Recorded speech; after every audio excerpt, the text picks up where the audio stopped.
Assalamualaikum warahmatullahi wabarakatuh. Perkenalkan, nama saya Naila Mada Pratista dengan NIM 231011050032 dari kelas Farmasi B.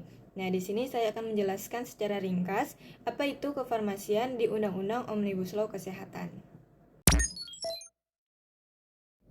Undang-Undang Nomor 17 Tahun 2023 tentang Kesehatan merupakan penguat kewenangan apoteker dalam upaya kesehatan masyarakat. Pasal 320 tentang penggolongan obat merupakan ruh praktek apotekaran yang mandiri. Ayat 5 pasal 320 beserta penjelasannya merupakan lompatan pelayanan keapotekaran di Indonesia sejajar dengan negara maju. Pengesahan undang-undang tentang kesehatan memperhatikan keberlangsungan pelayanan kesehatan termasuk pelayanan kefarmasian. Adanya perubahan undang-undang sangat menguntungkan pada aspek kefarmasian bagi apoteker, pelayanan kefarmasian di Indonesia, serta segala bentuk perizinan. Beberapa poin yang disempurnakan dan terkait kefarmasian dalam undang-undang, yaitu yang pertama, fokus pengobatan menjadi pencegahan. Yang kedua, dari industri kesehatan yang bergantung ke luar negeri menjadi mandiri. Dan yang terakhir yaitu dari perizinan yang rumit dan lama menjadi mudah dan cepat.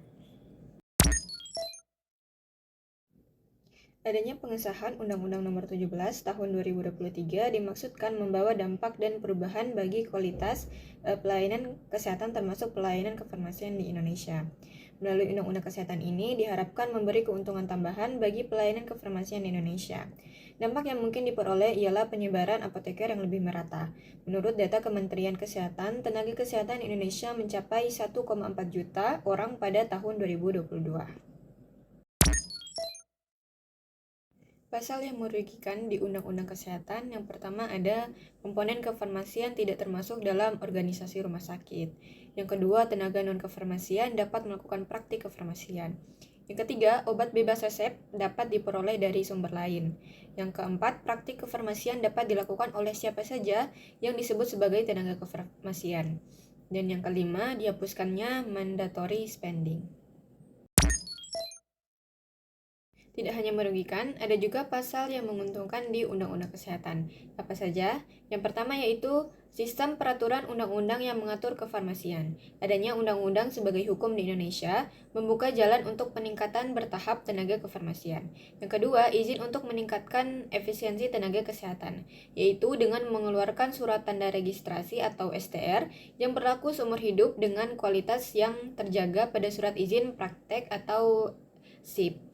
Yang ketiga yaitu pelindungan hukum tambahan. Pasal 273 mengatakan bahwa tenaga medis dan tenaga kesehatan yang bekerja dalam praktik berhak atas perlindungan hukum selama mereka menjalankan tugas sesuai dengan standar profesi, standar pelayanan, standar prosedur operasional, etika profesi, dan kebutuhan kesehatan pasien.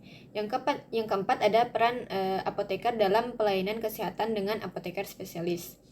Jenis tenaga kesehatan yang tercantum dalam pasal 199 ayat 5 meliputi tenaga kejuruan, apoteker, dan apoteker spesialis. Kelima, industri kesehatan berkembang dari bergantung pada sumber daya asing menjadi mandiri di dalam negeri.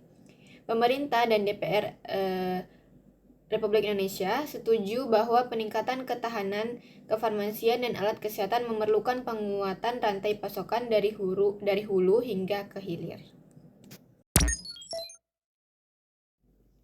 Baiklah, itulah tadi ringkasan mengenai materi kefarmasian di Undang-Undang Omnibus Law Kesehatan. Sekian dari saya, terima kasih sudah mendengarkan. Wassalamualaikum warahmatullahi wabarakatuh.